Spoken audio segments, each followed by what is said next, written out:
Hi, my name is Kayla Cox, Kaylacox,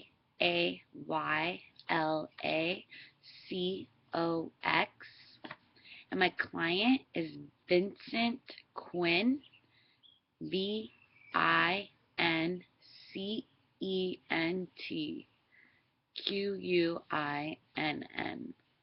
is 35 years old. The differential diagnosis is Frotteuristic Disorder, and the primary diagnostic features are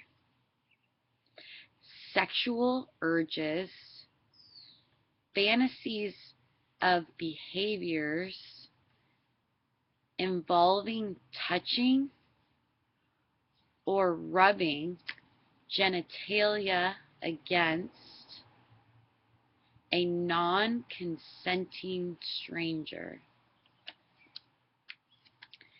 And these urges have been present for at least 6 months. Now for my client's story. Vincent has engaged in repeated episodes in which he touched unconsenting women in the subway. His preferred strategy is to show up at the subway at rush hour, choose a woman, and follow her into the subway cars. He preferred blondes. He would then move in behind her and wait for the subway to stop. As riders moved on and off, he would follow the woman he picked. When the doors closed, he would push his penis up against her buttocks, fantasizing that they were having intercourse. Most of the time, he would ejaculate. If he failed to ejaculate, he would change subway cars and select another woman. He has done this 1 to 2 times per week over the last 5 years. In between these episodes, he would obsess about his next subway encounter. Vincent has recently been arrested for rubbing up against an unsuspecting woman to reach sexual arousal. As part of his plea bargain, he was court-ordered for psychiatric evaluation and treatment.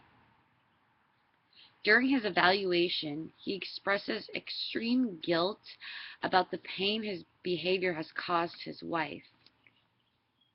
He claims that they had a good relationship over the last 10 years.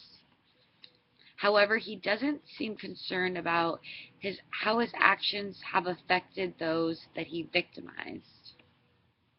When asked about his history, he states that he grew up in a normal and nurturing home.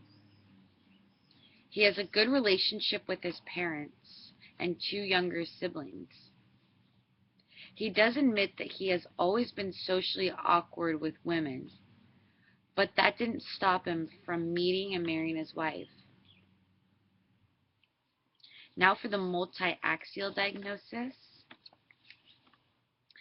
Axis 1 is Frotteuristic Disorder. Axis 2 is none. Axis 3 is none. Axis 4 is arrested and court-ordered to treatment for rubbing up against an unsuspecting stranger. Axis 5 is a GAF score of 52. There are 2 theoretical perspectives that relate to this case. First, the biological perspective. The client's compulsive sexual behavior may be due to a neurotransmitter imbalance. He may have a deficit of serotonin. When engaging in paraphilic behavior, dopamine is secreted, which results in a pleasurable response, making the behavior more likely to occur. And second, the behavioral perspective. The client's symptoms may be due to the faulty learning experience of classical conditioning. He has made a learned association between the involuntary bodily response of sexual arousal and the stimulus of an unsuspecting blonde woman on the subway. Operant conditioning plays a role in sustaining the behavior. He is positively reinforced by the pleasure of his paraphilic that his paraphilic behavior brings him. That concludes my presentation.